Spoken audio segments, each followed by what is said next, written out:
Ladies and gentlemen, welcome to episode 28 of the Friggin Nerds Podcast. I'm your host, Mario Lima, joined by the Friggin Nerds crew.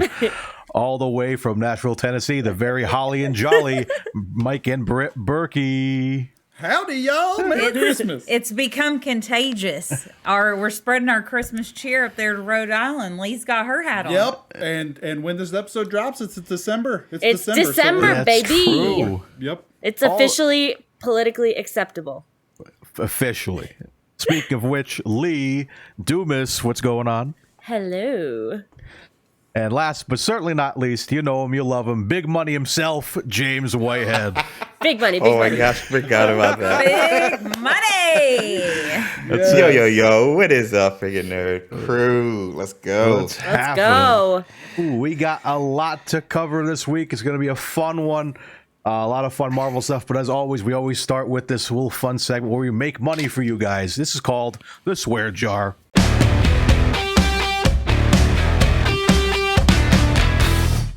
And for gosh sake, watch your language. Each week, the hosts are given a keyword that we are not allowed to say during the podcast. Each time that word is said, $1 gets added to the Swear Jar. At the end of the draft season, one lucky audience member will win the pot. Tonight, the word is trilogy. Dun, dun, dun. Trilogy. We talk a lot about certain trilogies on this show. So we're actually having a segment coming up soon that will dip into some trilogies. So after this sentence, you cannot say the word trilogy. Starting now. Now. You just All made it. right. So about that, no, I'm joking.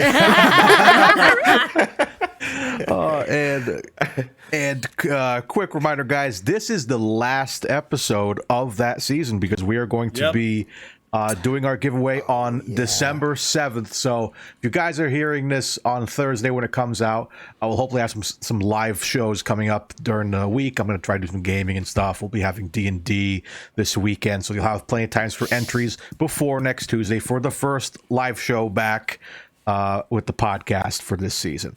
So, reminder, the only requirement to enter is participate in a Twitch live stream chat. Use channel points for extra entries, 1,000 points.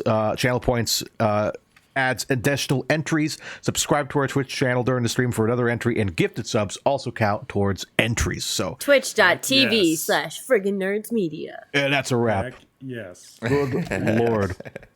Let's see. Mike, you want to get us into our next segment?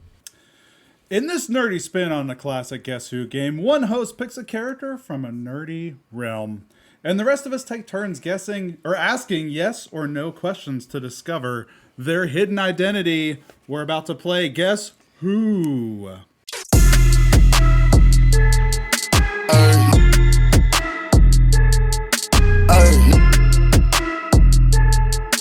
Who? And tonight we are starting. We're starting it off with Lee. I guess we should probably talk about, though, the little change to the segment, though, right? We've upped Yes. the stake. Yes. Up the ante. We've upped the ante. So we're going to give a 3-minute timer to the team that's trying to guess the person that's on the clock. So Lee will be picking a person. The rest of the 4 hosts are going to be working together to try to figure out who that person is. If Lee keeps that identity secret after 3 minutes, she gets a point added to her point total for the draft season. Right. If the team of 4 guesses that person in those 3 minutes, they all get a point added Right. to Yes. the draft pool. Put for a the- few Yes. extra Yes. taters in the bag. Little, No pressure, little no extra pressure. taters for you. We threw some mashed potatoes, some baked potatoes. It's all coming at you in this segment now. Point of order question. If you Yes. think you know the answer, can you just shout it out, or do you have to wait for your turn in the rotation? Ooh. Let's make it where you have to be on the clock. You have to Yeah, be the person that's a asking good the idea. question because that Yeah. makes it It's like more hot interesting. potato. Okay. Yeah. So how you want to do? You want to go like me, James, Mike, Brett? How do you want to do that? What order do you want guys Sure. want to do? Want to do like Yeah, that? We can do that. We can do it. All right, me, James, do it. Mike, Brett. All right. So we're playing by Bonesaw rules. 3 minutes. 3 minutes of Oh playtime. my gosh, there's a drop for you. It's a playtime. Make the drop. All right. So Lee, everybody get ready. We're starting the clock now. All right, first question.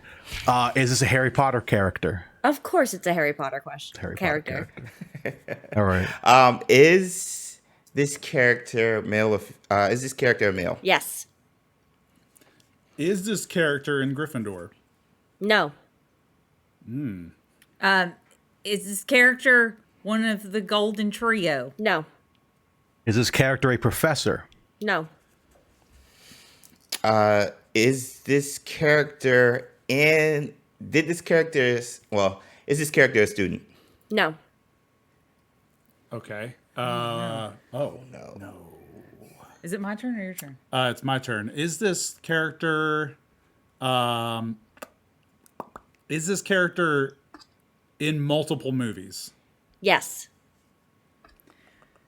Does this character live in the Dark Forest? No. Is this character a creature of some kind? Yes. Oh. Okay, I think I'm getting. Is this character an elf? Yes. Is this character Dobby? Yes. Let's Wow, with a minute 39 left on the clock. The three Yeah. questions I started before that sweating a little bit there. that set it up perfectly. The three Yeah. questions right before Mario. that. Great. I was like, there's no way. I don't know why I was like convinced that she had picked Friends, and that was like That would've been a all good I could one. think about. Yeah. I thought she was gonna go with like the Niffler from Fantastic Beasts or something. Well, when she said it wasn't in a house, I was thinking of Filch. So Well done. All right, now James, you're up to pick your character. Do you have one in your mind? I have a couple, but I have a question. Yes. yes. Does the character have to be from the movies? No, not necessarily. But You should do that. Should just strictly for movies? well, depending on which fandom, but I mean, I would say like most. Is this character a Harry Potter character? Okay, does TV count? Yes. Yeah. Sure, yeah. Okay, all right, okay. I got Gosh, it. I got I'm it. so nervous. All right. I got it. We got you for 3 minutes starting right now. All right. Is this a Marvel character? No. Lee, go ahead. Is it a Star Wars character? Yes. Is this character on The Mandalorian? No. Is this character a worm? No. Was this character on Star Wars Rebels? Yes. Oh, I knew it. I knew it. Okay. Oh no! Oh, Mario! That's like the one show I haven't watched. Is this character Jedi? Yes. Yes. Oh man. Oh, okay. Does this character have a lightsaber based off of your hesitation on a Jedi? Yes. Does this character have brown hair? No. Is this? I feel like Mario know who it is. Yeah. Is So useful. just to help me confirm, is this character a male? Yes. Okay. Oh, we need to rotate real quick back to Mario. I know. Is this character? Did I already ask if it's a human? No, you did not. Is it a human? Yes. Okay. Is this character Darth Vader? No. Does this character have blonde hair? No. I'm just gonna go with a guess. Is it Ezra? Yes, it is. Look at that strategy. Oh my god. I was hoping. I was like, how much time did that take? We stopped at a minute 21. Wow. Man. Maybe 3 minutes is too long. maybe I we don't should know. make it shorter. I think maybe 2 minutes would be a little bit more. When he said Star Wars, I'm like, ooh, this is Boba Fett. We have a problem. I got a Then we little dipped into nervous. animated. I was like, oh, I no. know, animated. I had no idea. I think I've watched a couple of the but- Ezra episodes with Mario, but like, nope. Yeah, I mean, Rebels Would could never have have been guessed it. anybody. He hit me with like an Inquisitor or something. He could have I hit didn't want to anything. go too deep. I was like, nah, not doing that. Okay. Good Well decision. done. All right. Last but not least, Britt, do you have a character in your mind? Yep. Okay, we got you for 3 minutes. 3 minutes of playtime starting right now. I'm gonna hold on, pause that. I'm gonna say this. You know how stuff can vary between like book version and movie version. I'm gonna go with movie version. Right, Okay. right. Okay. Okay, All I right. think I know what Little hints at the fandom. beginning here. Yeah. All right, got you for 3 minutes starting right now. Is it a Marvel character? Yes. Okay. Oh, then I don't know. Okay. Yeah. Oh shoot. Is it is it me? Currently, yep. Is this a female? Nope. Or would this person be considered a villain? Yep. Is this character a male? Yes. Was this character in the first Avengers movie? No. Lee. Is this character in the Spider-Verse? Nope. Is this character in? That's a villain? Is this character in? Is it Endgame? Is it any person in Endgame? Nope. Is this character space from space? Yes. Oh no. Base. Oh, Okay. Oh, I think I may have. Okay, some guesses. were they in Guardians too? Yes. Oh yeah. Okay. is this is this character a planet? Yes. Oh, would this character be considered Ego, the It celestial? would be Ego, the Even- celestial Peter Quill bad daddy. Wow, we're killing Man, it. We're not making if it to a James minute. had not asked the space, question I was was like, great. yes, I'm going to get him on this one. Yes. Dadgummit. I thought she was gonna That hit was us with great. the celestial. What's his name? The other guy. Oh, God. Arishem. Yeah. Eternals. I didn't even think of Eternals. Wow, I was going to go Eternals. I was like, nah, it feels too soon. that was soon. good. Too soon. That was a good one. Wow. Yo. Dang, man. Y'all got there quick. Well, so maybe we should shrink that down to 2 minutes. I think that's a good idea. And the next time, I'll say we would've- unfortunately, we're gonna have to like edit out Macho Man and make him say 2 minutes of 2 playtime. minutes. That was fun. That was fun. so Yeah. much fun. Wow. How long did it take y'all to get mine? It hit about 139. Dang, man. So we got yours the quickest out of Yeah. all of them, huh? Yeah, we have. Freaking Yeah, we have. James. I'm going to have to kick him off.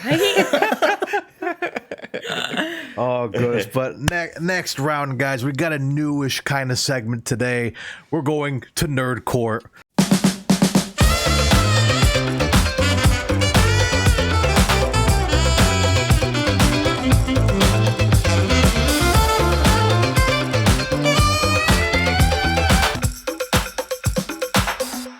Today on Nerd Court, we're sitting in the courtroom discussing and ranking every Spider-Man movie in existence.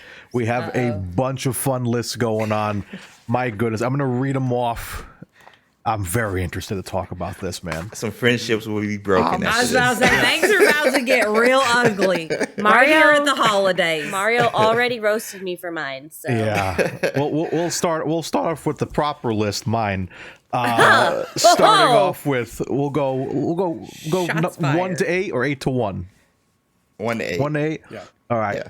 I hit it with number 1 being Into the Spider-Verse, number 2 being Sam Raimi Spider-Man 2, number 3 being Sam Raimi Spider-Man 1, 4 coming in with Homecoming, 5 Amazing Spider-Man, 6 Far From Home, 7 Spider-Man 3, and 8 Amazing Spider-Man 2.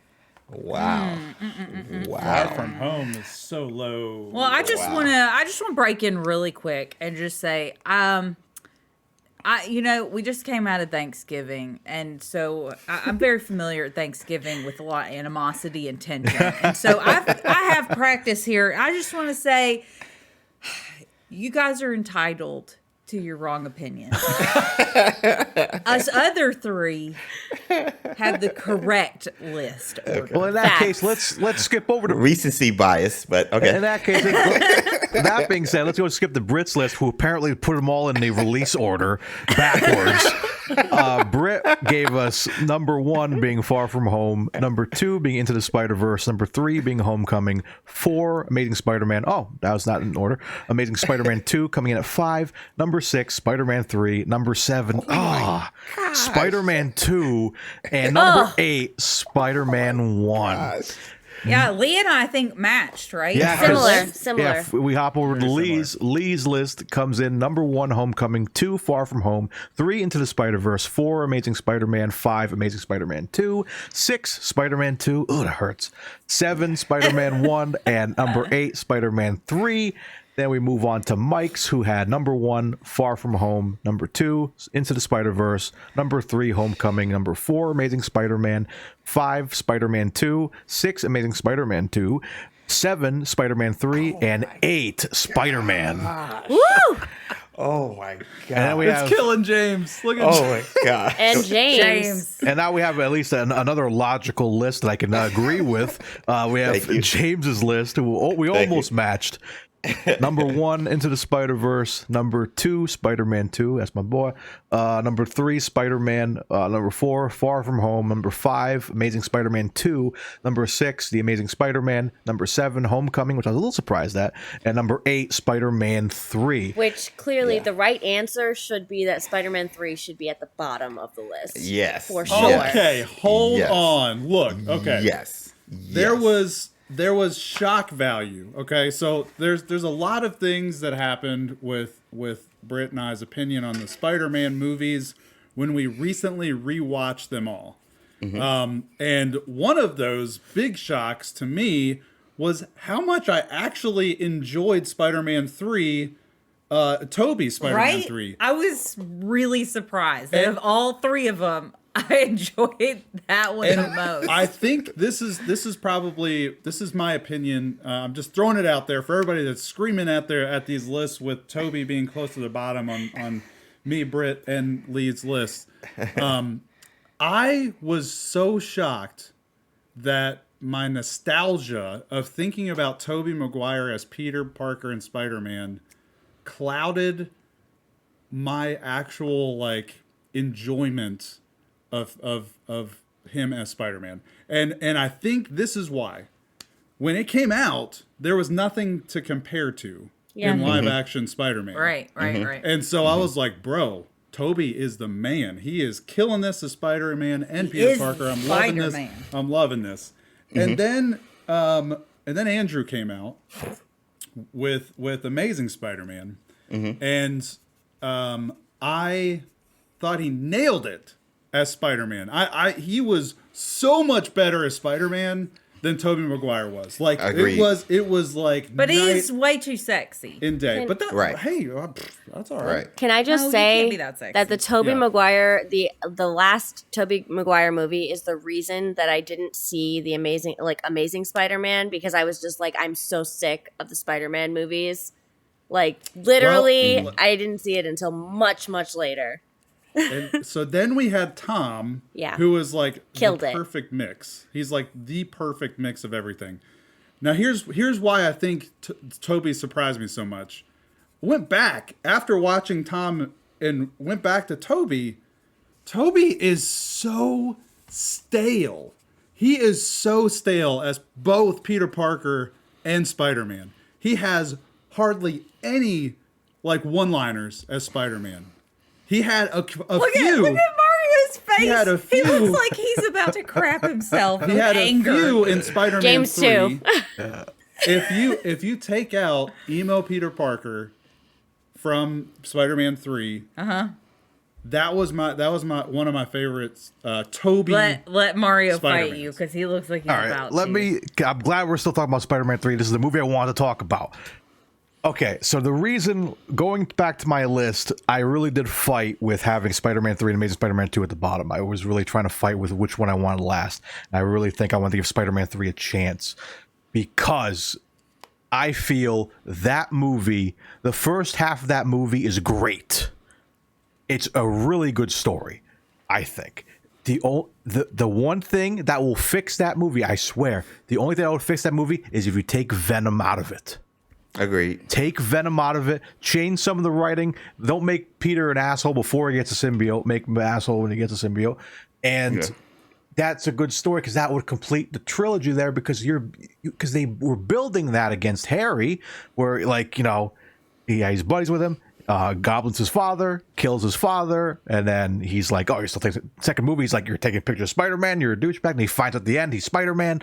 And then 3, he becomes Hobgoblin and fights Peter. What is more dramatic than fighting your best friend? That's a great build. But then they kind of mess that up with putting him in the hospital and giving him amnesia. And he's discovering cotton candy for the first time. And he's being a weirdo the whole movie.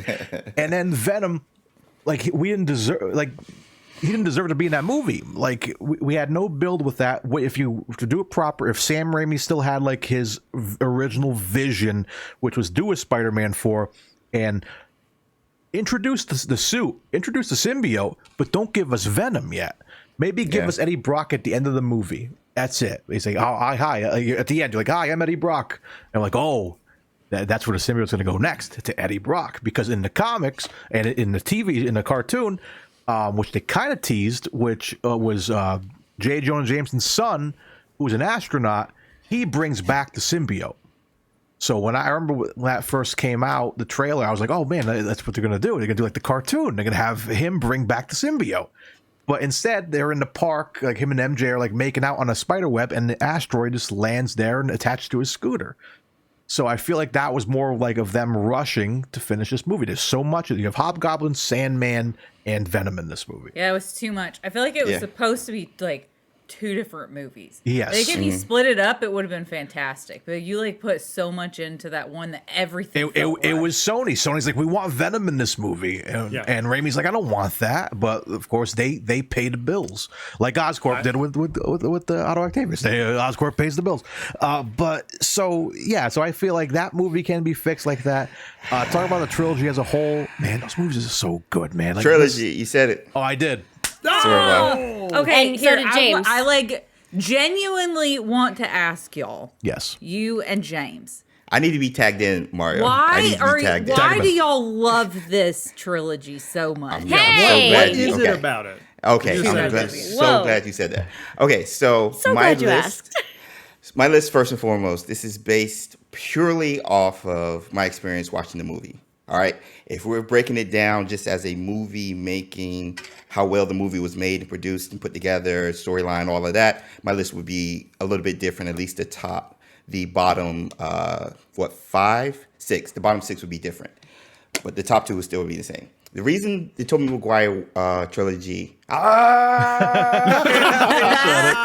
This is such a good word. Dang it. Okay. The reason the Tobey Maguire movies work so well, in my opinion, is because of these struggles. That's why I have Homecoming so low. You have Tom Holland's Peter Parker just trying to be a part of the Avengers. Peter Parker and Tobey Maguire's Peter Parker would not skip class to try and be a superhero. He's trying to do the day-to-day and be a responsible superhero. With great power comes great responsibility. That is something I have not really seen Tom Holland nail, in my opinion. That's why I have Homecoming so low. That's why I have Far From Home lower than the original Spider-Man 1 and 2. Tobey Maguire's Peter Parker nails the struggle and the duality of being Peter Parker and Spider-Man to a T, in my opinion. And I think that culminates in Spider-Man 2 because his personal life is affecting him being a superhero, thus him not being able to use his webs, his powers going away. And then him realizing I have to, with great power comes great responsibility. I want Mary Jane. I want to be good in school. I want all of these things. He gives it up at a certain point, but it's still, people are still dying, people are still getting hurt, even when he saved the person in the fire. And he realizes, I can't be the person I want to be because I have this power. With great power comes great responsibility. That's why Into the Spider-Verse is so well done as well, because you see the struggle of being a good child, being a good son, being a good student, being a good superhero, and trying to learn from those things while knowing I have this responsibility. Tom Holland, in my opinion, has not done that because he's had Iron Man in his first movie. Then he had freaking the entire S.H.I.E.L.D. agency behind him, and Mysterio coming up later on and then betraying him. Tom Holland has never had to deal with that. And that is why I feel like he's not that good in comparison to the original trilogy. I literally cried. I watched it a month ago. I literally cried at the end of Tobey Maguire's Spider-Man 2 when Mary Jane is standing at the door and is saying, isn't it time for someone to come and take care of you? Because you feel the hurt that he's been dealing with the entire movie. That's why Spider-Man 2 works so well. And you honestly have one of the best fight scenes in a superhero movie ever with him and Doc Ock on the train. Everybody will agree to that. So and plus Spider-Man, the first one, it was nothing like it. I remember we talk about ticket sales going out and the internet shutting down. You had to wait in line for hours just to get a ticket. You had to go in early just to try and get a seat because there was no reserved seating. I did that. And to see Spider-Man crawling on the floor, on the wall, and then like swinging, that was an experience. I saw that movie thrice, maybe even 5 times. I saw the second one more than 10 times. It was an experience. So we can talk about all this new, like Tom Holland and all these supervillains and stuff like that, but we've done it. And I think we've seen it done better just with Spider-Man 2 than any other movie until we got Spider-Verse, which was also an experience because it was animated. And the feeling, and plus seeing a minority, my kids are like, yo, that's me. Like, yo, there's so much to it. So, yes, Tom Holland, like, I think the MCU just covers all the bases and nails just what it means to be Spider-Man. But I think Tobey Maguire's Peter Parker particularly went above and beyond just with the writing. And the campiness is part of who Peter Parker in that original trilogy. Oh, there it was again. Trilogy was. Hey, he said it's right. I don't care. Here's That's another question. Do you feel like if we had a more developed origin story and backstory with like Aunt May and Uncle Ben with Tom Holland's Spider-Man, would you feel like they would have done that better? Would you have the great responsibility? Would we have captured that better had we had a more developed backstory? Because I like the director Watts. I think he's nailed the Peter Parker in school aspect, which I love from the new trilogy. I love that. And you see a lot of that in the comic books. I think he's nailed that. So I agree. If we saw that, I need to see it, though. I need to see it. So I seen it with Tobey Maguire, and it's nailed it. But I think Marvel has not missed. They haven't. Like, they really haven't. You could say Thor, Underworld, or whatever, but, they're batting 1,000 right now. So, yeah, I think they would have killed it. And Widow. Yeah, and Widow. Good Lord. We don't talk about that one. Yeah, but I feel we talked about on the show before. They are bringing up this animated like Spider-Man freshman year, so I'm hoping we're going to get that. Maybe we'll see him in like the crappy suit before he meets Iron Man and stuff like that. Maybe that'll give us an origin. In regards to that, maybe fixing it. It's tough because it's like Batman. It's like, how many times have we seen Tom and Martha Wayne die in the alleyway? So I think that's why they chose to introduce Tom the way they did in this MCU. Is it was just like, dude, we've seen this already. We just saw it with Andrew in his movies, that they were just like, let's throw him in. It was a little classy. Was Stark supposed to be his Uncle Ben, though? Like a father figure, I'm sure. Yeah, sure. Okay, so here's your next question. I know how you feel. About Toby, but a really important part of playing any Avenger in the MCU is, how's that ass look in your uniform? So, James.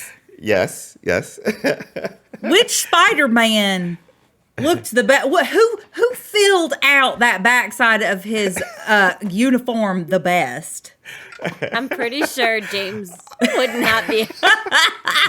He's completely qualified to answer this question. You are qualified. I am. I'm very qualified. Having a nice derriere of my own.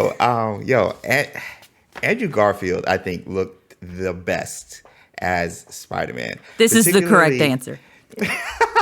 Yes, got it. That should be an extra point, right? Yeah. You win. No, but the Amazing Spider-Man 2, I think that's the best interpretation of the Spider-Man costume I've seen in live action.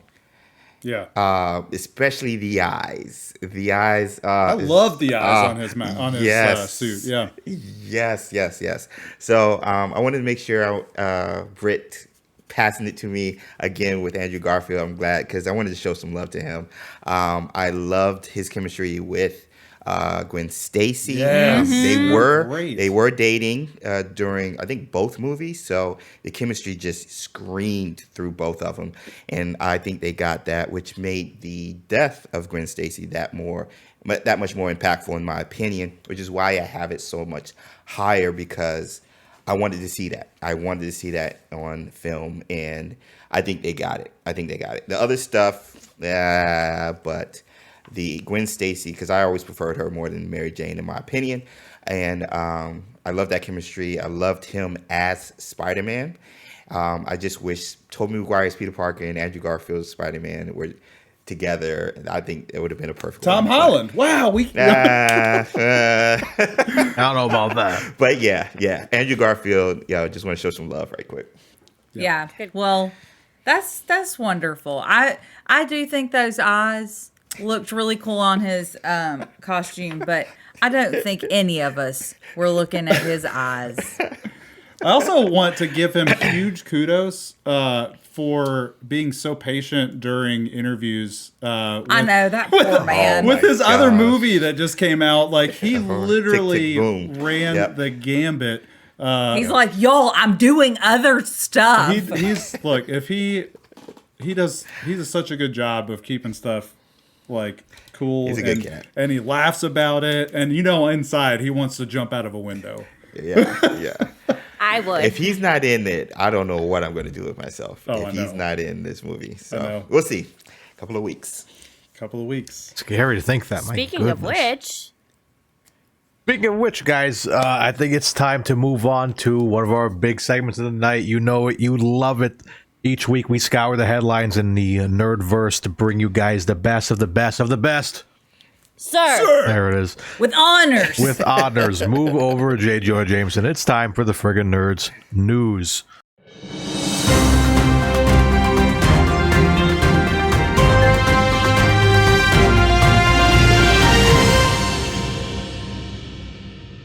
So first up, we have Spider-Man news. It's carrying over from our court session we just got out of.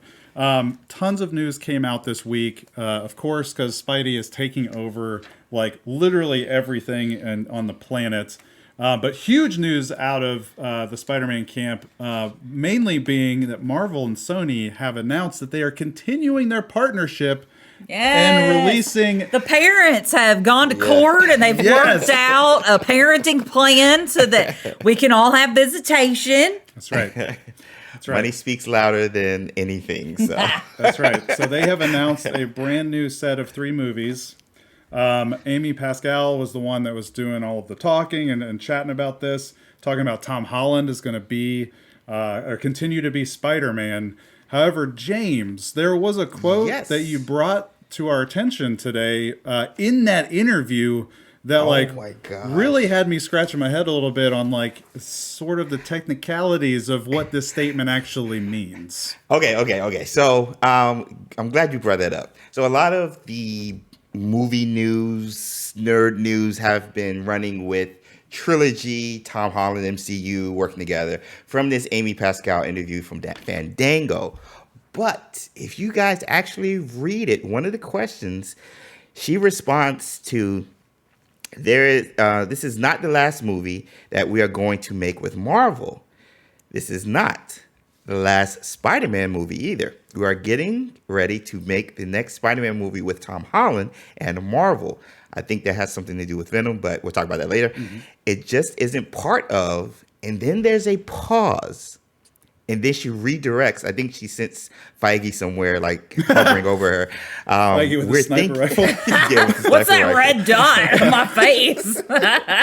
And then she goes on, we're thinking of this as 3 films, and now we're going to go into the next 3. This is not the last of our MCU movies. So she technically doesn't confirm that the 3 movies will have Tom Holland. She just says they'll work. The next one they're working with Marvel has Tom Holland, but she doesn't say the next ones will. We all assume it's going to be Tom Holland because he's just giving both companies a lot of money. But the pause she makes in it, where she says it just isn't a part of blank. What do you guys think? Yeah, then she's referring to. So I got a fun theory that actually was kicking around my head this afternoon while thinking about this. With saying that quote not be a part of MCU or a part of the new movie we're getting in a few weeks. But my theory is if they're not confirming it's all Tom Holland, you're getting us 3 movies and we have 3 different Spider-Men. So I think if they're going to try to go crazy with this, I think we get a Spider-Man movie with each Spider-Man. Because my theory is I had this theory at one point when we were talking about like speculation of the film, where I think the way this next movie ends, I think everything gets back to normal except all the Spider-Men go back to the wrong universe. Oh, that would be crazy. So I'm saying, give us a Toby movie in the MCU, give us a Andrew movie in the Raimi verse, and then give us Tom in the Andrew verse. I think that'd be interesting. Mix up the villains again. Maybe the villains drop in different spaces too. That could be that I feel like might be the thing that they go for, because if this movie's successful and people respond well to seeing Andrew and Toby, if they're in the movie, we know they're in a movie. But if it works right, people are like, okay, this actually worked on screen, let's keep doing it. And I'm sure this has been like, I'm sure people screened it already and said, oh, this is going to be great. People are going to eat it up. So my theory is 3 Spider-Man, 3 movies. Because she says with Tom Holland and Marvel, it just isn't part of, period. We're thinking of this as 3 films, and now we're going to go into the next 3. I feel like it's going to be... I still feel like they're going to set up Miles Morales. I think it's the best way for them to like finally say goodbye to Toby, because he's too old to play. But that's how the game worked, right? Where he like passes it off to Miles into the Spider-Verse too. I mean, I feel like you then have an opportunity for Sony to kind of have like their new Spider-Man and MCU to have theirs, but Tom can still cross over to help like train up Miles and like bring him into the Spidey fold. But then you still have like, you get your new young Miles, your new young moneymaker that they can focus most of their time on.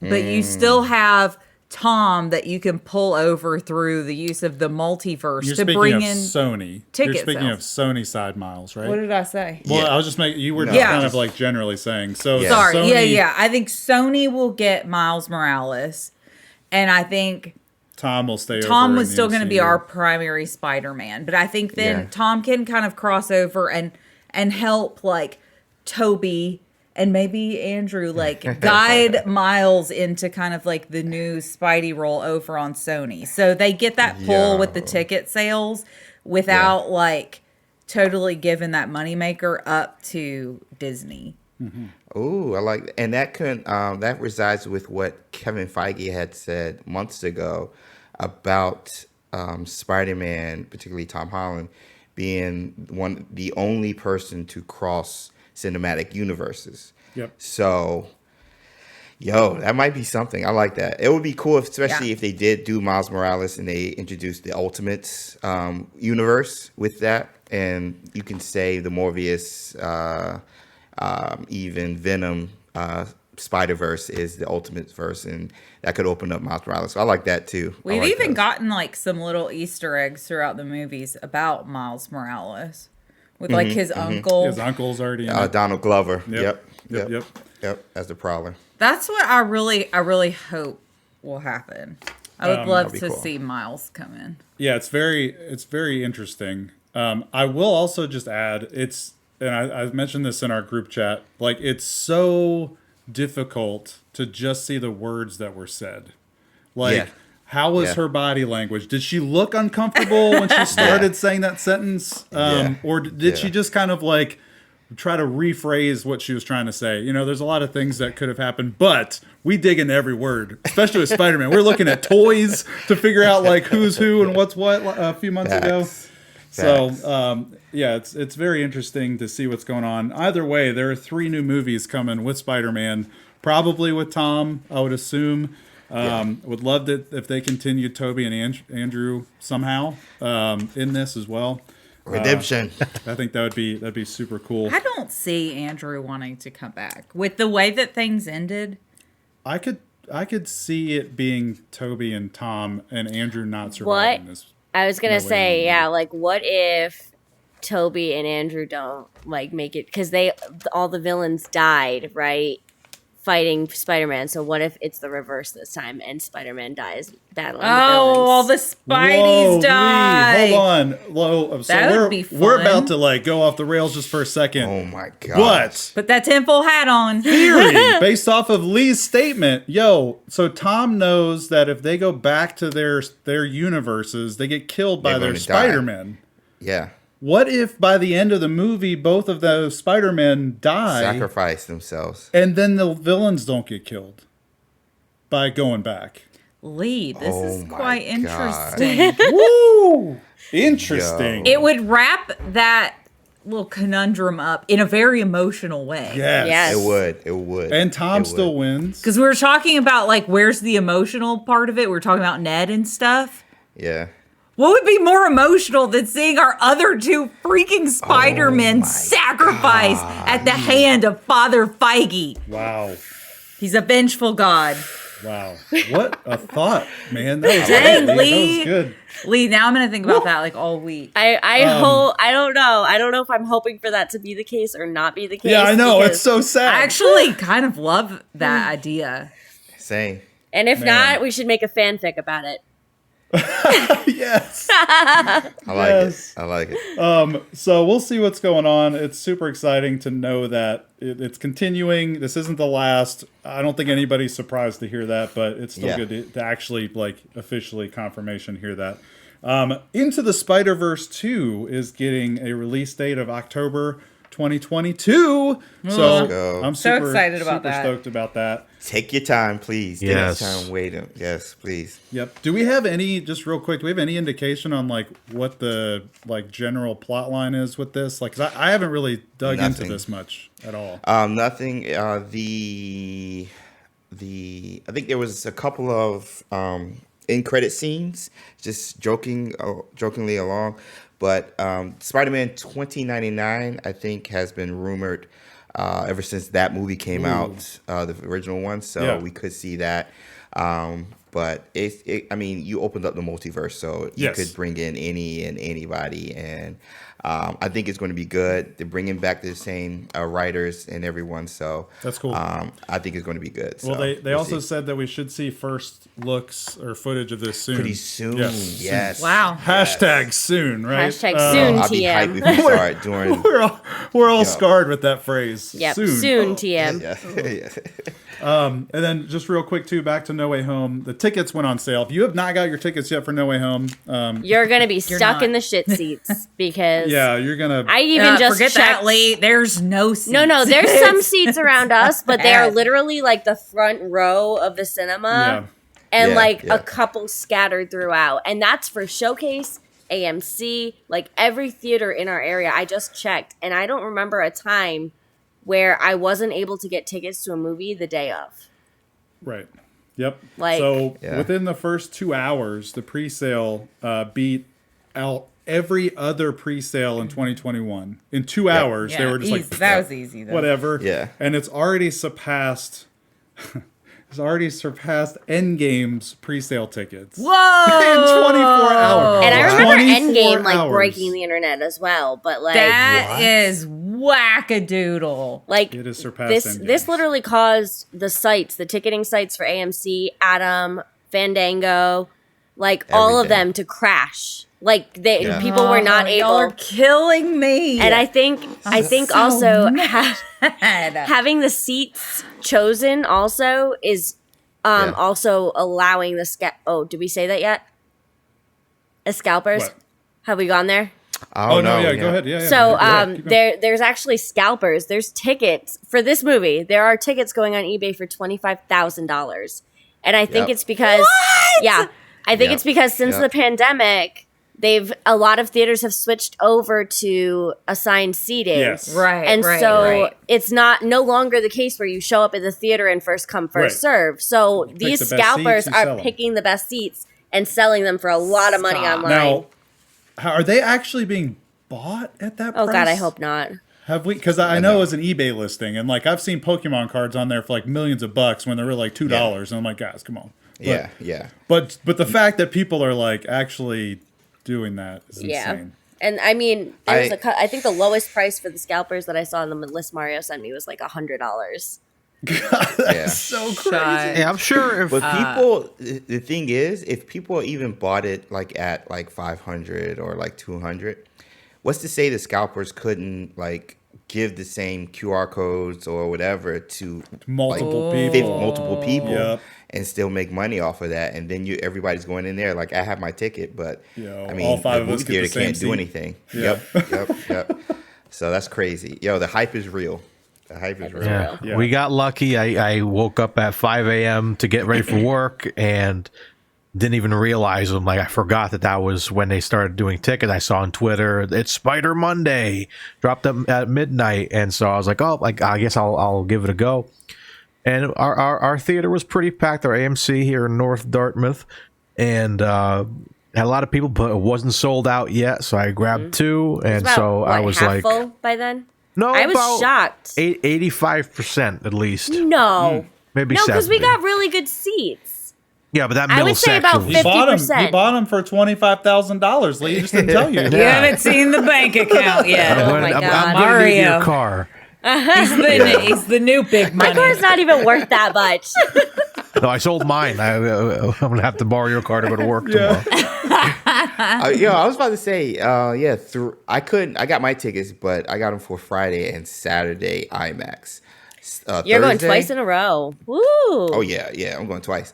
Thursday, all killing three us. of the IMAX theaters were sold Mario, out. we gotta go to And then IMAX. the further ones for Friday, I had to go late, like 10:25 for Friday IMAX, and then I'm doing IMAX again Saturday, 9:40. Oh wow, yeah, We got to see this movie in IMAX. Yeah, absolutely. I Yes, feel like yes. Mosh. Yes. Like I'm gonna see it on. We're gonna see it on Thursday, but I think we'll do IMAX like when it starts to chill out during the week, and then like because I gotta see that Thursday. Like the gotta. next week. Yeah. All right, I'll Britt start and looking I are up. we're probably going to have to not be, our social media for a week is going to be We're gonna have to go dark. deleted. Yeah. Because we have a trip to Orlando that opening weekend, and we had plans that have kind of fallen through while we were down there, and so now we can't see it until the next weekend at the earliest. It's like it's not even the weight that is killing me and like eating me up inside. It's the fact that like I want that end game moment. Yeah, the where theater you're experience. surrounded with nerds that are as Yes, obsessed with yes. this as you are. Like, oh, you guys, like it's literally like I'm about to go pay the $25,000 and just be like, we're canceling our trip. I actually was like, Mike, I really regret planning this trip to Orlando. Like I wanted to cancel vacation for this movie. I just want like that moment where we're all back in the theaters and we're all like so invested. You know what? Take Willow with That's you. what's so hyped about this, because like She loves Tom. Take Willow with you. We're still in the pandemic era. Yep. and we're still like this movie. Like sold more tickets than Endgame, than Rise of Skywalker, than like all of these movies that I had issues trying to buy outside of a pandemic, which means people still want that experience, Britt, that you just mentioned. Yeah. They want to experience this with fellow nerds and just have that movie-going experience where you're crying, where you're shocked, where you're screaming, cheering. They want that. And that is so exciting because I thought theaters were done. Like last year, I thought theaters were done. Yeah. Me It's too. so cool. It's so cool to see it make a resurgence, especially after this. Like, I'm so excited. So like excited. you guys, we went to see Ghostbusters 2 again over the weekend, like with my mom and my brother, and that theater was still packed a week later. That's so cool. It was amazing. I think it's like we were all forced into like watching movies alone and being alone. Like COVID was a rough year for people, but let me tell you what, it was rough for the damn nerds. Like the movie theater, the card shops, this is where we find our people. And you like ripped us away from that. And the only people we could see were our freaking parents who like give us our nerds actually back. don't understand us because let's be real, none of them. My mom's still like, when are you going to do something real with your life? I know. I went to see my dad and my talking stepmom about movies today, and they were like, "Oh, have you been watching The Voice?" And I'm like, "No." The Voice. No, Lee. Every single time that I talk to my mother, and she even texts me like randomly. She's like, "Did you watch The Voice this week?" And I'm like, "Mom, I have told you no less than 27,000 times I don't watch The Voice." And she's like, why not? And I'm like, there's no magic. There's no aliens. There's no witches. Like, what do you not understand about this? Okay. Did you watch CSI Miami? It's like, God bless them. Anyways, I just think like after COVID, I feel like we were all like, everybody's been into streaming for so long. And I think we forgot to appreciate the movie theater. Mm-hmm. Yeah. And COVID happened. And I think we all like really remembered like, I don't want this to go away. You watch drive-in theaters, they've kind of all disappeared nowadays. And so like we almost lost movie theaters. And I think COVID may have been one of the best things to happen to movie theaters because it gave us a chance to go, what happens if it disappears, like the shopping malls. Mm-hmm. Yeah. Mm-hmm. Yep. It's just a special experience. Like my first movie back was actually Fast 9. I went with Buddy. People Still haven't seen that Buddy. movie. It was really fun. I think we had to rent it or something. But like just like I got a little glassy eyed getting my popcorn and getting my drink. Like that's such an experience. Like that's why I go to the cinema. I want to have my popcorn. I want to get in my seat and watch the previews, and like it's just a magical time. And like I was nervous last year, like same as you guys. Like, what's gonna happen if this is gone, man? I can't have this be gone for the rest of my life, man. It's too special to me. My kids won't get to experience this. Like, there are some things that like we have to fight to hold on to. When I go look at the shopping mall now, I didn't realize as shopping malls were dying that I was going to miss them so much. Like, I'm one of those people that were like, why would I go into a store when I could buy everything online? And now that they've died, I'm like, honey, my kids will never experience the shopping mall. Bring them up here. Bring them up here because we went to the shopping mall on Black Friday to go see the movie. And let me tell you, it took us 30 minutes to get into the parking lot. See, that's cool. Ours is dead.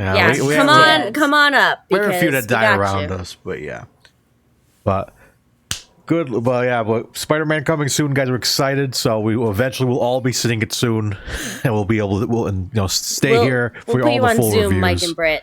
It'll be yes. We'll be totally illegally having you on Zoom. I'll eat popcorn like while y'all are eating. Right? I'll make my. I'll be like, here, AMC. Here's my. Here's the money for the tickets. Oh, Lee, here.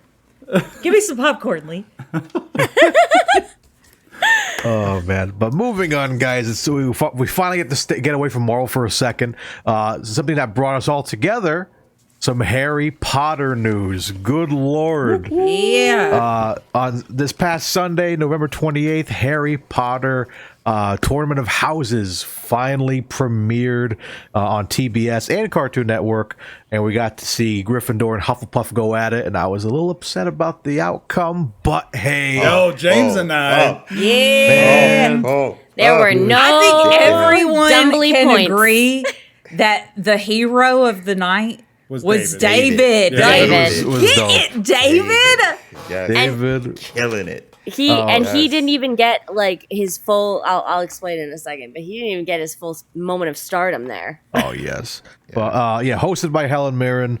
We had some very fun cameos. We had Lee Jordan, which right when I saw him, I was like, "That's the kid." That's Lee Jordan. Well, That's they the introduced kid. him You can tell by as the Luke voice. Youngblood, which is his name in real Yeah. life. Yeah. But nobody, he's grown now. Like, he's a grown man. Like, You nobody. could still hear that voice, No. though. Yeah. I As knew. As soon as I he was said like, the points, I was like, that's him. I saw the smile. I'm like, he looks familiar because Helen Mirren's like, where have I seen him before? I'm like, that's Lee Jordan. I said it in the group chat. I'm like, is that Lee Jordan? Yeah, I'm like, yeah, it's Lee yeah. Jordan.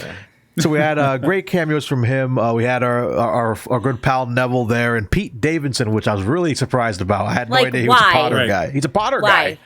But still, there's so many people. We're going to have more. Why? Yo, this is the first. Yeah, we're going to have a lot more. This is the first. I hope. Yeah, I want I to hope see they don't Daniel disappoint. show up. I want to see more folks up. So no viewership stats have been available yet.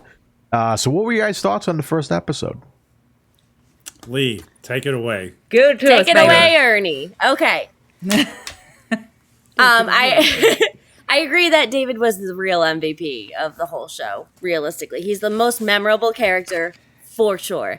So there was a lot of sort of like, I know, especially in our group chat and like what I've seen online, there was a lot of backlash about the show and the way that it was presented, because it seemed like a lot of it was fake almost. Like the answers, the wrong answers seemed fake. Like they were talking it out and it seemed fake the way that they were talking it out.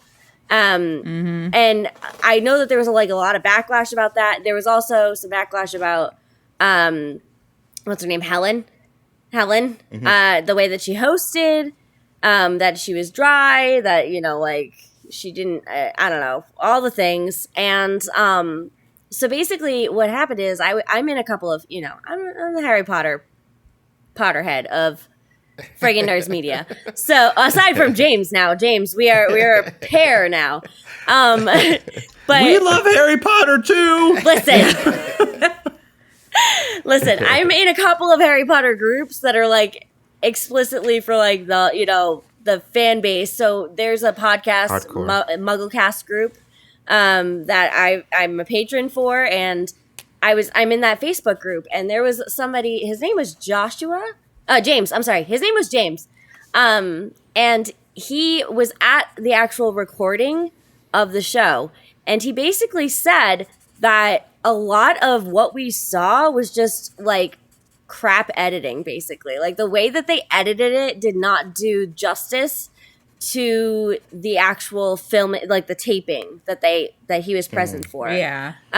He basically said that they edited out a lot of the parts where the contestants talked themselves out of the right answer, and left in a lot of parts where they talked themselves, like they just talked to themselves, but it didn't really make sense in context. Like it just seemed like, oh, maybe they're gonna go for the wrong answer, but no. There was one specific moment with David. Yes. And this I love David, but he was just like, maybe It was the Lupin's nickname Marauders was map Padfoot question. because he's a werewolf. But then like 2 minutes later, he's like dropping that Friends He's, was like, like a pulling out. professor, and I'm just like, yo, you knew that. He You knew that. answer. Yeah. He knew that. And It's like if we're watching this show, we're not like Harry Potter noobs. If any of us are watching it, it's because we love Harry Potter. Just let those nerd flags fly, man. and it's I understand real quickly. Sorry. I understand that like you're going to start with easy questions. Yeah. But just have the crazy nerd Harry Potter fans just be like, Mooney.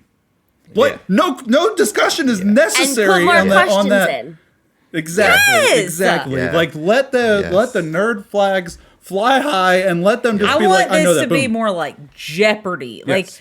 Like Yeah. nobody plays dumb on Jeopardy. Yeah. Like No. let's just get it. Let's just go all in, man. Yeah. But it did get Yeah. harder at the end. It did. You do also have to realize it's on TBS and Cartoon Network, which are like is kind of kiddie. So Yeah, you also yeah. don't want to.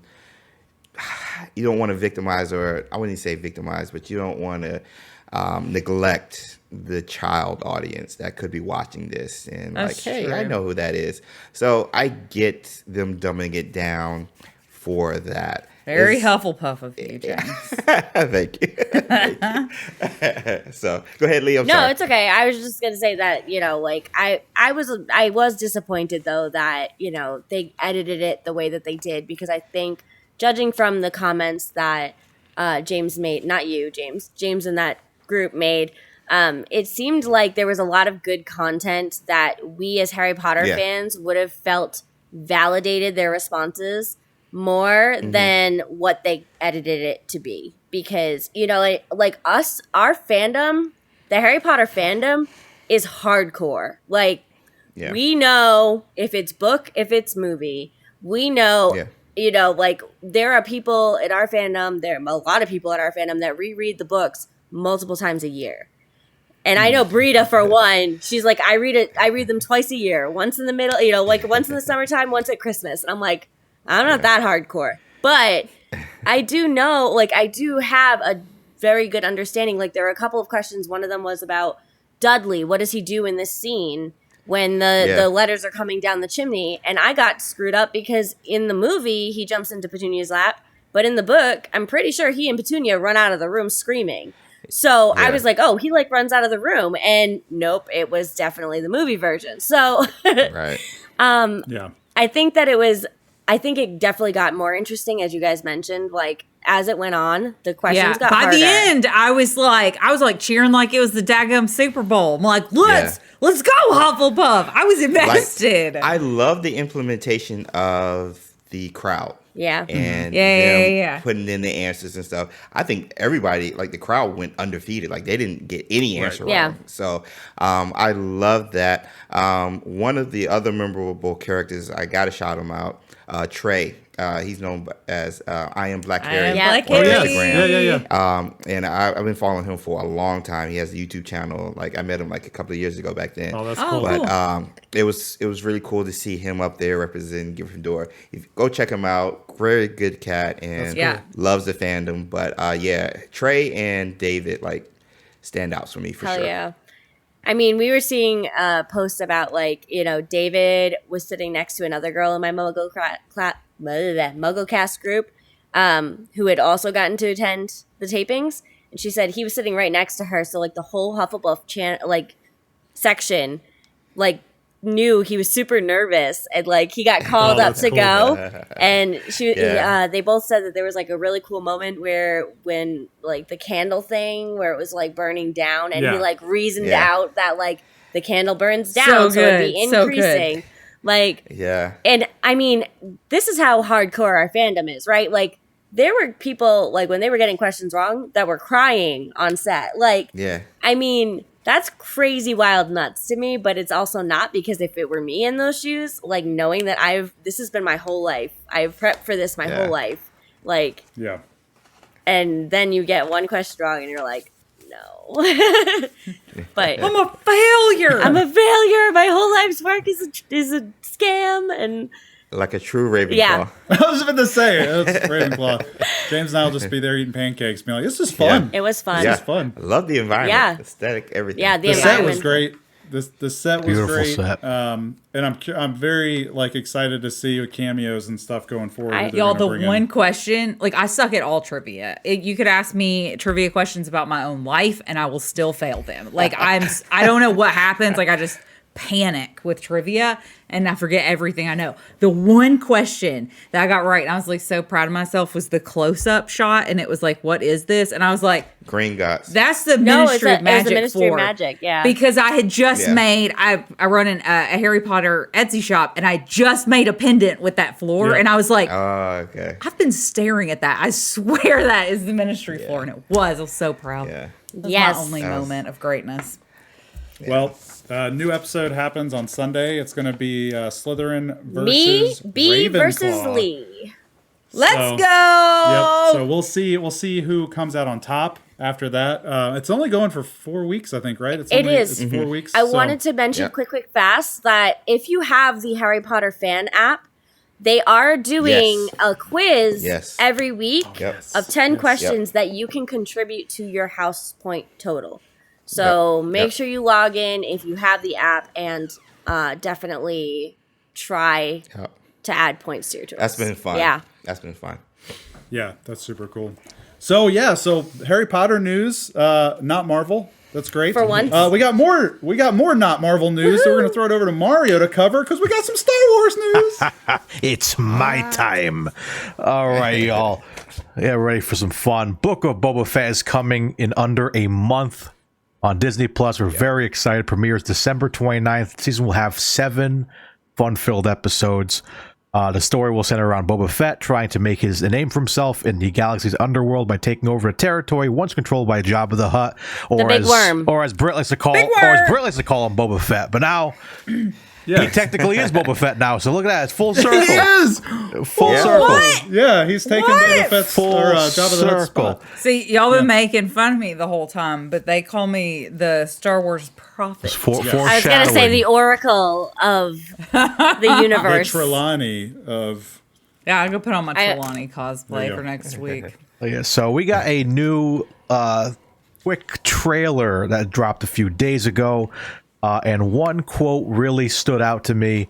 My name is Boba Fett, left for dead on the sands of Tatooine. Now, if you guys don't know what happened to Boba Fett, man, this guy, he's famous for being in a movie for 5 minutes because he gets taken down in the Sarlacc pit in Return of the Jedi. So with this trailer, we got to see that, we heard that quote, and we got to see a clip of him in a how do you say it? Bapta tank? Bapta tank. And which we've seen Luke Skywalker in Empire, and we saw Vader in it in Rogue One. Which, if you guys don't know what a Bapta tank is, it's kind of a tank that like helps heal wounds and whatnot. Vader kind of uses it to kind of meditate and stuff. Here's the only way he can survive outside of the suit. And is that the same tank that Goku uses too? Yeah, basically, right. It's in DBZ as well. Yeah. Is that like the suit that Finn is in the new? It's kind of like a mini one, yeah. I mean, kind of could be considered that. But yeah, so that right there is my inner Star Wars nerd right away said, we're gonna see it. We're gonna see how he got out. Because we got that little clip of like when he's saying lost in the sands of Tatooine, we see a bunch of Tusken Raiders in the sand walking down. I'm assuming that's who found Boba Fett, and then we get him back to some facility and he's being healed. So I'm interested to see if we're gonna get some flashback episodes, and that's something Star Wars fans have been wanting to see. We've seen it in comic books, but we've been wanting to see it live action for so long. That's what I was about to say, because are they going to adapt? Because Dave Filoni and Favreau, who did The Mandalorian, usually drop Easter eggs and pay homage to a lot of the Legends canon, whether it was the books or even the comics that came out way, way long ago.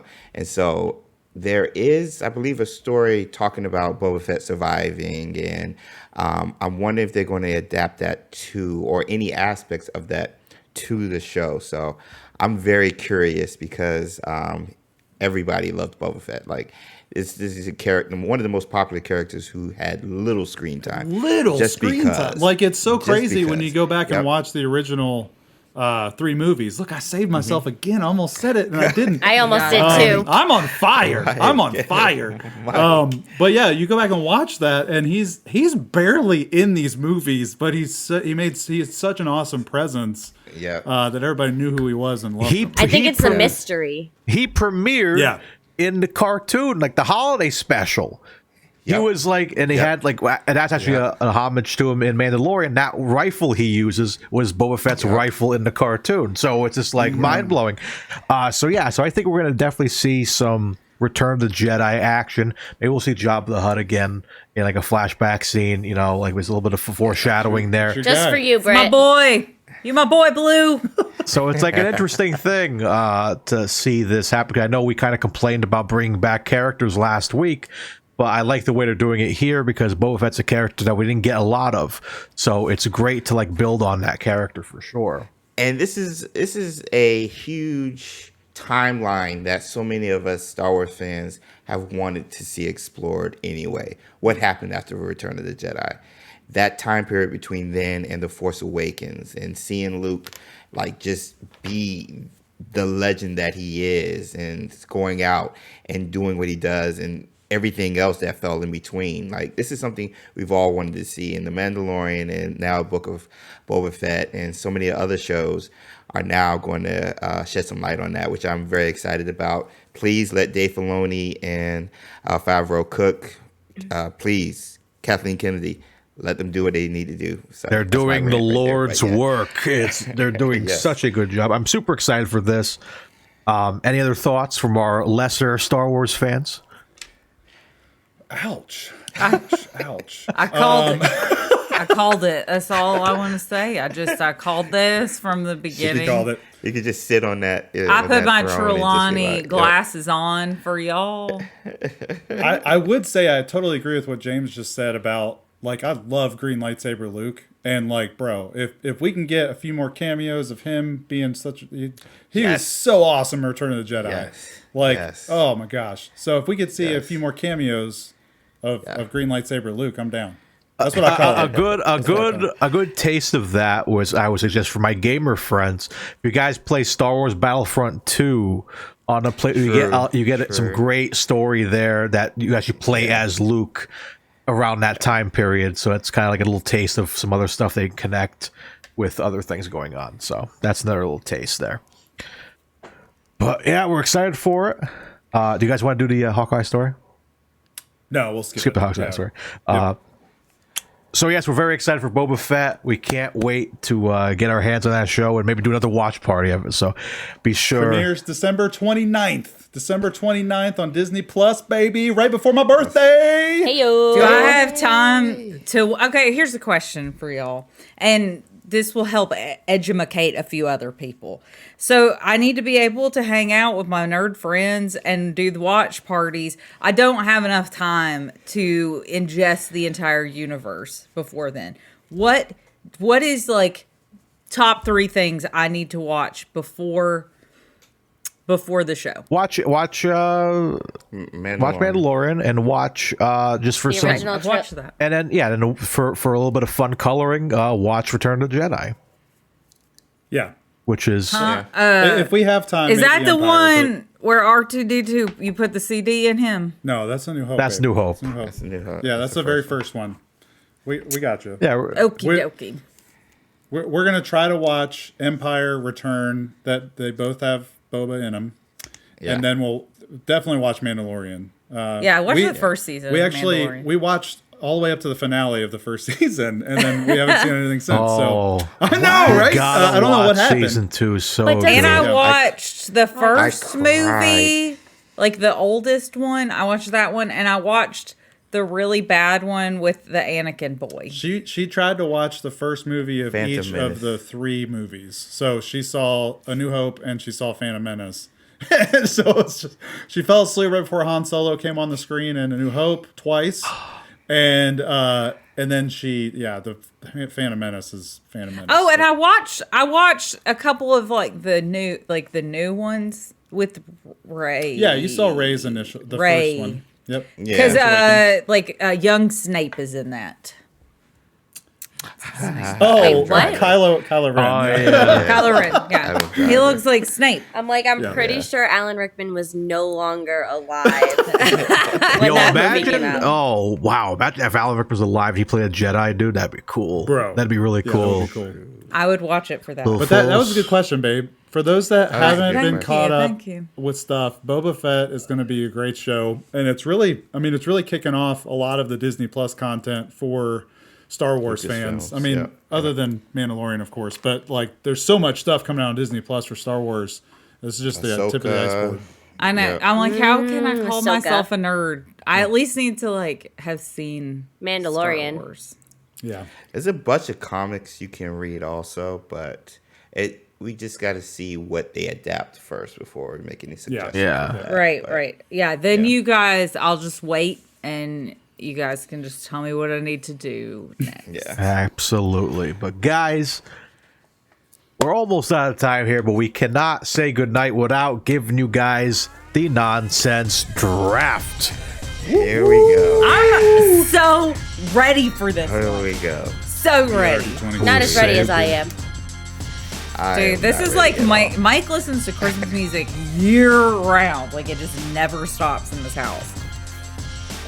Yeah, so we're doing Christmas songs, the best Christmas songs, and a fun little thing we're adding to this week is you guys, to help you guys decide what you want to listen to, who you want to vote for, we're going to give you guys a full Spotify playlist of every single song. I love it. So it'll be our Such a cute our idea. Friggin Nerds holiday playlist will be available to everybody on Spotify. We will put that up onto Twitter. You guys can listen to your heart's content and decide which playlist you like the best. We got you guys covered. Let's go, man. I love it. We do. We got you covered. And just to recap last week's Thanksgiving dinner draft, the point standings. Delicious. After that, I swept this draft, guys. I loaded up on carbs and sweet tea. Yep. And so I was able to come out in first. Lee and Britt tied for second. Sweet. James in third. And Mario again at the bottom, man. Mario. I have to say, I was shocked that Lee did not come in last. Same. That one dish, I was like, what in the What is hell that? even Yes. is that?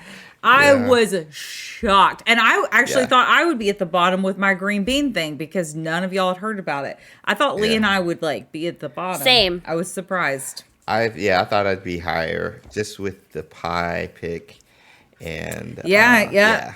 sides, Also, shoot, every time though that I think I know what's going to happen, it goes completely Doesn't the opposite happen. way. Go sideways. So overall standings, Lee is still in first place with 7 total points. Yep, there we go. Britt and I are tied for second with 6 total points. James has Ooh. 4 and Mario has 2. Now have points been updated after the Guess Who game? Not yet. No, not yet, but they will be. That's going to add some points as well, for Yeah. sure. There we go. So, ladies and gentlemen, All right. get your D20s out. It's time to roll for initiative. All right. Oh, yes. Got a 19. Me too. 16. I got a 17. Okay. Oh, we're all Wow, we are behind. up there. Mario. I got a 6. No. I got a All right, rock. I Roll off for first pick. Oh, this is hard because we're both are so into it. Oh, damn. I got an 8. I got a 5. Yes! Boom! What, you got a 5? Mike got first. Ooh. No, Okay. but Okay. she got a 5 after her re-roll. Oh. Oh, yeah, we were they were rolling rolling off. for Yeah, first. that was a roll off for first pick. All right, so here's our pick. Mike, All right. Britt. Hold on. Let me just I'm get the so order ready down. for my Slow first down. pick. It's not even. Then we've got Lee, and then James, and then it's a me, It's a me. Mario. Okay, Mike, give I'm us so ready. your first pick. Do you know what my pick is going to be? Oh god, Wham. I'm so nervous. It is going to be Wham. Is it really? 100%. This is his favorite Slam Christmas Dunk song. Last Christmas by Wham is the jam on Christmas Oh my time. gosh. I can't his I favorite. can't not pick that as my top pick. Yeah. Every time that comes on, bro, I just lose myself into that synth. Oh, Last Christmas by Wham, 100% is my first pick. Okay, shoot. It's probably a little risky. I thought I was gonna but have a little more time. It is. It's a little It risky, is. but I have enough ammo here. I think that I can build around that. But I just cannot get out of here without having Last Christmas. I am like really worried that No cheating, okay. Mike. I think I have some sleeper lists. Well, I don't need to cheat. So I'm Not on going to this start draft. with this. That is Mike's favorite Christmas song, and I don't like it. And I love Wham. Hmm. Like our song is by Wham. I just don't like that Wake me particular up song. before you go. Yep. Leave me hanging on that. So, but one of my favorite Christmas songs, he doesn't like, which is my first pick. Happy Christmas, War is Over. No. I love that song. You said you don't like that song. There's another song that might get picked that you always confuse my hatred for. I thought you didn't like that song. No, well, okay, I love whatever. that song. That's my first Yes. pick. War is over. Happy Christmas, or Happy is Christmas. Well, I'm over. glad we're all going with our favorite picks first, because I have to say Yes. that since I was a teenager, since I was a kid, my favorite Christmas song, and ironically, it has no words, but I love the Trans-Siberian Orchestra's Carol of the Bells. Oh, Yes. Yeah. Wait, which That's- song? that's like- Which song? Carol of the Bells. Carol of the Bells. Yeah. Carol of the Bells. Dun, dun, dun, dun, dun, dun, dun, dun, dun. Oh man. Oh. Mike loves it. He Yeah. goes like crazy I with like- his air guitar. I used to do point, and so like I literally would be like in my bedroom, like doing fuerte. To that song. Yes. I love that song. And I used to play. We played a Trans-Siberian Orchestra song. My band, the old band, used to play the Christmas tree lighting in our town every year. And we Don't give opened- anyone any ideas. We opened with a Trans-Siberian Orchestra song. Just saying. Nice. Yep. All right, James, you're up, bro. Oh, I feel like this is like a no-brainer. Mariah Carey, all I want. Oh, yeah. It's like, Get it, it's- baby. you Yeah. just- it's still on the board. I was like, I just have to go with that. So yeah, that's my first. I pick. think I overplayed that a good pick. couple of years in a row, so it's kind of like dropped on mine. It's yeah, no, it's just that's Christmas. Like Yep. that's Christmas. Yeah. All right, Mario, what's going to be your number one pick? All right. Yeah. So I have one I really want, but I think I'm going to wait for it to lick. I don't think anyone's going to take this. But Same. one song that always makes me think of Christmas is the Jackson 5. Santa Claus Oh, is yeah. coming to town. Oh, Santa Yeah. Claus is coming to town. Okay. Santa Claus is coming to town. Yeah. Yeah, that's a good one. That's a good one. And Okay. Second pick. let's see. And then let's see, I have my whole like Mario's Christmas extravaganza playlist here. I think I'm also going to take. I'm going to take this man. No matter what he sings, I think of Christmas. Frank Sinatra's "Let It Snow." Yes. Classic. Very nice. I love Frank. All of the every single song that gets picked, I'm gonna be like, "Yep, great pick, good pick." Yep. I'm looking through this list and I'm like, "Yep, all of these songs." All of them. I'm gonna draft all, except for the Okay. one song that you think that you mentioned. I'm going. You guys went to like nostalgia or like your favorite ones with your first picks. I went chalk for the first pick, but my second pick, I gotta go with one that I just grew up listening to all the time, and that was the Charlie Brown "Christmas Time Is Here" one. yes. Yeah. I love that one. So, yeah, both the vocal and the instrumental, like all day, all day. Oh my god. Charlie Brown. Okay. Lee, Oh no. what are you taking for your second pick? Oh This no. one's hard because there are so many awesome picks in this draft I that know. it's like We could have so a part hard. 2, I think. I know, right? Seriously. We're gonna be drafting this for the next month, everyone. Yes. We definitely need We a are part two. drafting. We are drafting all Christmas themes this entire month, though. Just throwing it out there. I don't know if that was said. How yet. about top Christmas inflatables? We have half of all of them ever made in our front yard at the moment. Okay, sorry, Lee. Second pick. I am so in trouble here. Okay.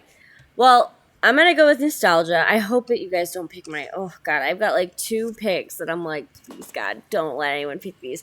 But the one that I'm gonna go with for this round is "Merry Christmas, Baby" by Bruce Springsteen, because Okay. That's a that good is one. my Great jam. Merry Christmas, baby.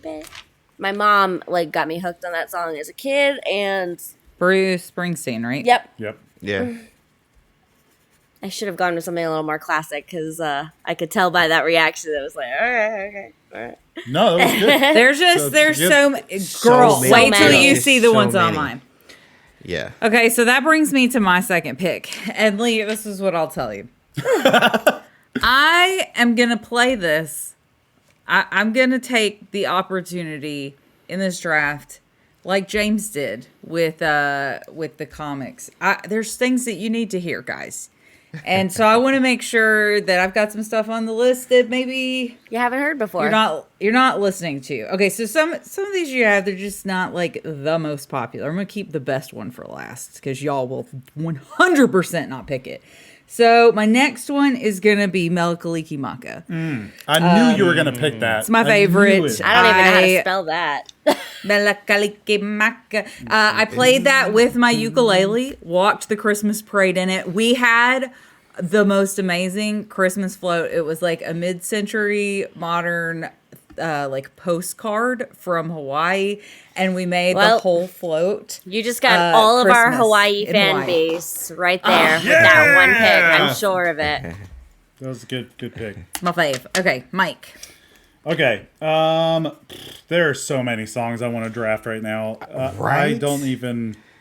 I know. I'm like, really, I have 3 that I'm like, God, please, somebody choose one of them because. Literally listening to Charlie Brown right now. I think as we're I'm doing this. right. Yeah. So I think I'm just gonna not think about this too hard because Don't, there's 'cause so it's- many.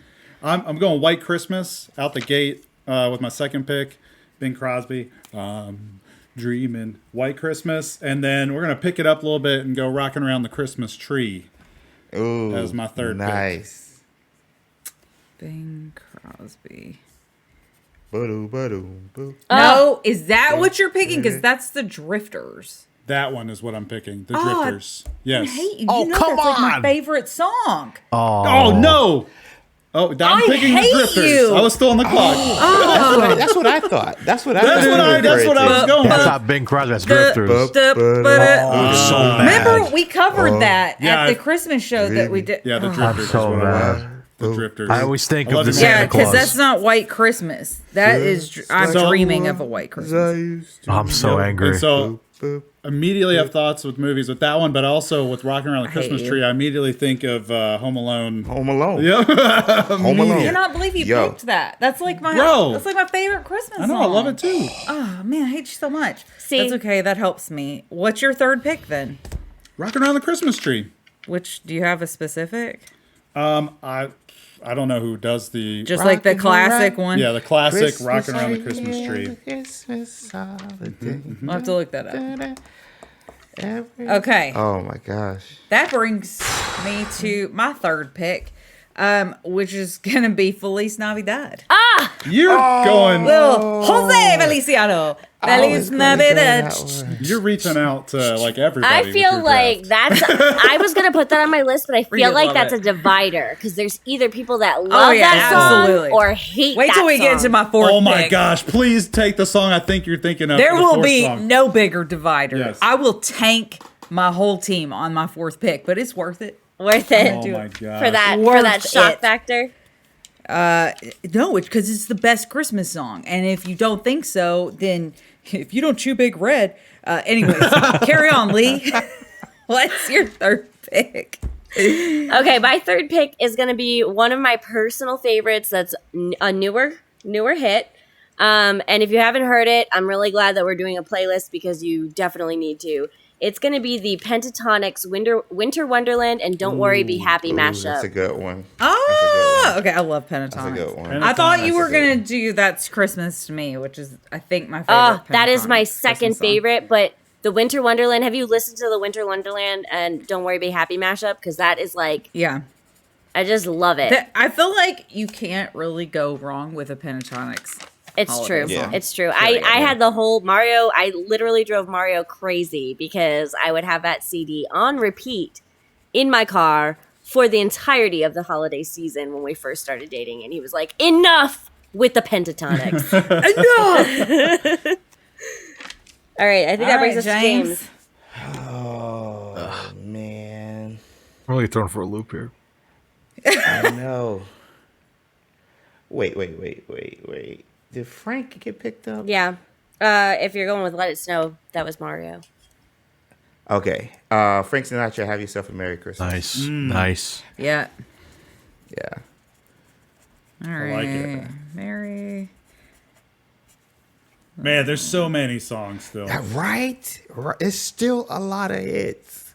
Oh, We're there's gonna have just to so do many. one like that's like classic Christmas songs, and then we'll have to do one that's like modern Christmas songs or something to that effect. Because like there's the classics that I'm like thinking of. Like I should really put some of those on my list, but I'm like, there's so I'm many. trying to mix a little bit. Yep. All right, Mario, you are on the clock. This is my last two, right? Yeah, you're back to back. Oh, yeah. All right. This has really threw me for a loop. Because there's one I want to pick, but I also want to throw. I don't know. I was going to go with my gut, my heart, my Christmas heart. Do it. I'm going to hit you with You're a Mean One, Mr. Grinch. Oh, nice pick, man. And I think That was a good this is one. going to be the sleeper, but this is one of my favorite holiday songs of all time. I'm going to hit you with Christmas in Hollis by Run DMC. Oh, nice. I love that song. Nice. Christmas Oh my in gosh. Hollis? Yeah, HOLLIS. Yeah. Okay, I got it right. Run Run DMC. DMC. All right, okay. Very James, nice. you are up for your final pick. What's going on your playlist? So, I got kids, and I'm like, I can go. I want to be well rounded with mine. So I got the chalk with Mariah Carey, All I Want for Christmas. I got the personal favorite with the Charlie Brown. And then my last one is just, I went classic with you. Break the Knot, You Have Yourself a Merry Christmas. I got to go Kitty. I think I'm going to go Rudolph the Red-Nosed Reindeer. Okay. Yeah, Very yeah, nice. Yeah. Very nice. Rudolph the red-nosed reindeer. She thinks I'm cute. Gosh, I love All Christmas. right, Lee, you got your last pick. Oh no! I know, you got to pick just one. Just one, exactly. It's so hard. I It's just so hard. I had my pick, and now I'm like, This is it. These are the only four Christmas songs that you ever get to listen to for like the whole Christmas season. This is it. Don't screw this up. Oh my gosh. oh my god! I wish you hadn't said the Rudolph, like the Hallmark movie, because it made me think of Yeah. Hallmark movies. And there's There's no. one big one I'm shocked no one took. Me too. There's I don't know if it's the so same. many There's still. so many. There's so There's many so big many. ones. But in this realm of Rudolph, Yeah. there's one I'm like, I wanted to pick. Quit Well, okay. talking. He's like, you shut your pile. Well, you guys already basically have your picks, right, Mike and Britt? You're right. Okay. Yep, I am locked. Mike, are you couldn't change locked? mine. I have options. Okay. Don't if this isn't already on your list, don't add it to your list. But I am between Run Run Rudolph, the like Run Run Rudolph, Chuck Santa's Berry. gotta make it to town. That one. Oh yeah. Yeah, Oh, yeah. that's an awesome pick. Or Heat Miser, Snow Miser. Ooh. I don't know if I know that song. What? You don't know Heat Miser, Snow Miser? I'm Mr. White Heat Christmas. Miser. Oh my god, are you kidding? Okay, well then I guess we're Okay, going Run Run Rudolph. That's because, what you need to do then. It's Run Run Rudolph, Chuck Berry then. Okay. Yeah, I don't know that Run, song. Rudolph. Okay, you need to go Interesting. watch A Year Without a Santa Claus because that is where that is Oh. from. Okay, Run Rudolph Run by Chuck Berry. Rudolph. Yeah, it's called Run Rudolph Run. I think so. Only It is? know that. Yeah, because I had to pull the sheet music for Penny. Ah. Piano. Okay. My little piano player. You know what she chose though for her piano recital this year? They always do their piano recital at Christmas, so they pick one like normal song and one Christmas song. And she chose do do do do do Yeah. do do do do do the theme song from Elf, and then she wanted all of the nerds to know her normal song that she picked is the Pokemon theme song. Hell yes, Penny. Yep. Yeah, she's a badass. She's a badass. She's a pretty big deal. All right, so my fourth pick. Maybe the Northerners will know it because it's more of like a Chicago thing. But Dominic the Donkey. Hell yes. Yeah. Nobody knows what There's that is. not a single Yeah. person in the Dominic South that knows who Donkey. Dominic. James Are is you like, kidding me? I don't know. Oh my gosh, Dominic. he's You the hero of God. Christmas. you will get to listen to this Jiggity jig. It's Dominic the donkey. We have a lot of on our Italians Spotify here. account. Okay. Yes. Yes, yeah. Oh my gosh, there are so many songs. Did we just become best friends? Yep. Did we just Nobody become- in the South knows who Dominic the Donkey is. I can't I'm from the believe. South. Don't know who I that can't is. believe that's not a nationwide phenomenon. Right? Where did that even Right? come from that only we know this? It's crazy. Can I review the picks real quick? I just want to make sure this was not selected. Sure. What do you? Well, I you're don't- the it's last not one, thinking Mike. was. Just that say it has out not loud. been picked. Well, no, yeah. So look, there's a lot. This is The top two super on my classic. list are from Rudolph. Holly Jolly Christmas. Have a holly jolly Christmas. Yep. But I think I'd love to take that song. But I think No, this one's better. I'm going to take a classic. It's beginning to look a lot like Christmas. Boom. So there we go. And to follow up our playlist, you'll also be getting the new recorded versions of the Friggin Nerds mumbling all of these songs. It's gonna be big hit. It's gonna be perfect. Big money, big money. Nat King Cole. Oh, I love that. Yeah. version. So what did we miss? There's so many. Let's not even many. talk Yeah. about it because if we do this another time, Maybe we have a part two. let's not spoil for a part two. Okay. Because Maybe there there's are a part too many two picks draft. that I did not Yeah. get to pick that I want to pick. So I like it. What can the Friggin Nerd fandom expect in regards to other Christmas themed drafts? Oh for yes. this month? So 100%, we've got to draft Christmas movies. Oh okay. man, That is that's 100% a happening. good one. Yeah. And then maybe a similar to what we did with Thanksgiving, and maybe a Christmas Christmas feast. like feast or snacks or something. Ooh, I was what gonna say about like cookies. Treats. what about classic Christmas toys? Presents. Yes. Yo, yes. Yes. That would be it. Because we're all like '90s kids. Yes. So I let's would do- love So we're gonna to do like hear that. '90s Christmas toys. Is Yeah, that what you're like- saying? Like, Just what classic. would Classic you? Christmas toys. What if Yeah. what if you were imagining little Mikey in like 1997? Like what would he be What would you be opening up? most excited to get as a kid? Oh my Yeah. gosh. That is the fun one, you guys. Yeah. Yeah, all I right. agree. So I we agree. got part two of songs, movies, and gifts. That's gonna round out our drafts up until Unless you Christmas. leave it up to Mike and he can give you Christmas Oh, we can drafts keep till going. next We're going to Christmas. January. Let's just go. This is Mike's chosen fandom. Yes, Christmas. Santa, I know him. Oh gosh. Okay. Here are your Christmas playlists. You'll be able to listen to all of these on our Spotify playlist. So Mike has got Last Christmas by Wham. I'm dreaming of a White Christmas by the Drifters. Man, I want to like shank you. So for that mad. one. I'm so mad. Gosh, I love that. That's song. how I felt about thank you. sweet potato casserole last week, Mario. Just saying. Well, James, thank you for helping me with the clarification. That is 100% what I meant. So, Rocking Alrighty. around the Christmas tree, and it's beginning to look a lot like Christmas Perry Como. boom.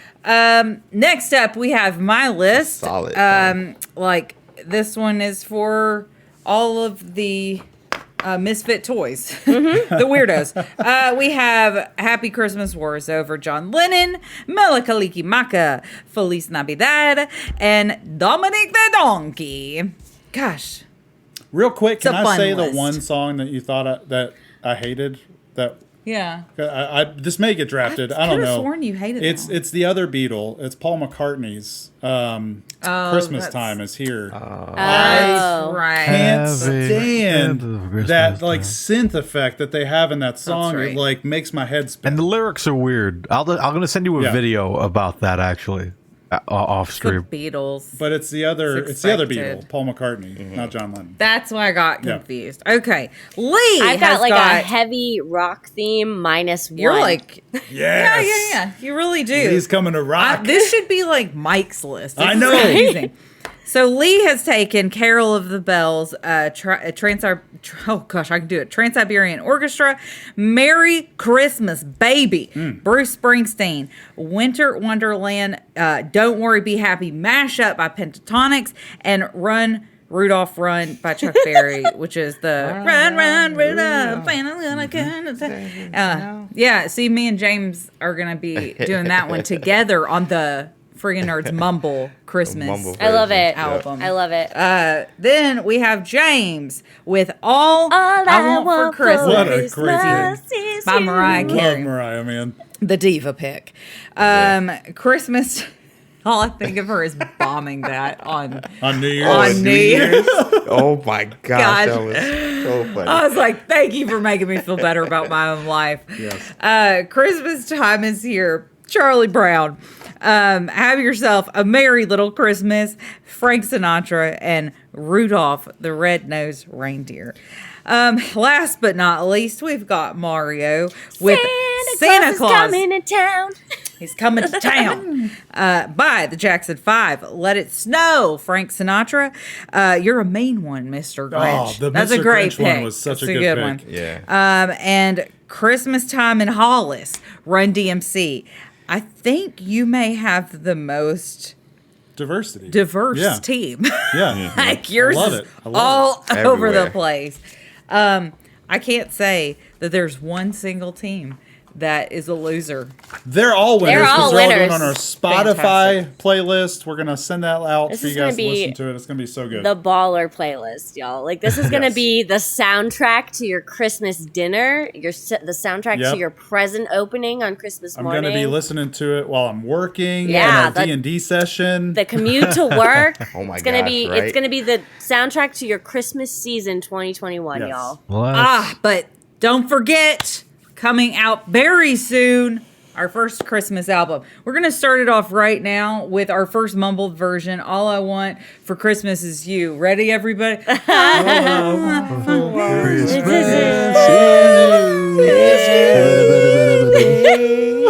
Baby. That's just a little taste of what's Everybody's to come. ears just bled a little bit. And it's all gonna be out of sync because this You're is via welcome. Zoom, so it's gonna be like even better. It's just going, Christmas time is here, everyone. I feel All I like could think was Christmas time is here. No one drafted that. Oh, hey, there's a Yo, part it was two. on my Britt, list. I I swear to thought God, that's I what he was thought gonna do. your Dominic the Donkey was going to be Grandma Got Run Over by a Reindeer. Like That was on my list. I That was swear high. that's what I thought it was going to be. Yeah, that one was definitely on there with the hippopotamus. Yeah. Part two, baby. Part two coming up. oh yes. We got to all of Mike those went ones straight got to Home go Alone right out the on head. us. Home Alone. Well, my right. goodness, ladies and gentlemen, that's been the Friggin' Nerds podcast for this week. What a show indeed. So, guys, make sure you check out those playlists. It will be available on Twitter. The Spotify link will be there. Hit up the Friggin' Nerds holiday playlist and bring some cheer into your life and vote for your favorite playlist. As always, guys, check us on all our social medias. We're on twitch.tv/Friggin' Nerds Media. Reminder that the next episode is going to be a live one. So be doing Can't wait. It's James's first live. this is first. Oh, I can't dude. wait. It's going to be a Can't lot of wait. fun getting to Can't see wait. everyone's reactions live in the chat again. So be sure to follow and all that good I stuff. do miss that. And then we're going to have the Yes. gifted subs and all that for your entries for your giveaway or the swear jar. Also, follow us on Twitter for updates at Friggin' Nerds. Hit us up on youtube.com/Friggin' Nerds Media for reviews, D&D videos, all kinds of fun stuff. We got some cool stuff coming up on there very soon. As always, I'm Mario Lima. I'm Friggin' Nerd James. I'm Friggin' Nerd Lee. I'm Friggin' Nerd Mike. I'm Friggin' Nerd And you B. guys have been friggin' awesome. And as always, stay Stay friggin' Friggin' nerdy. festive.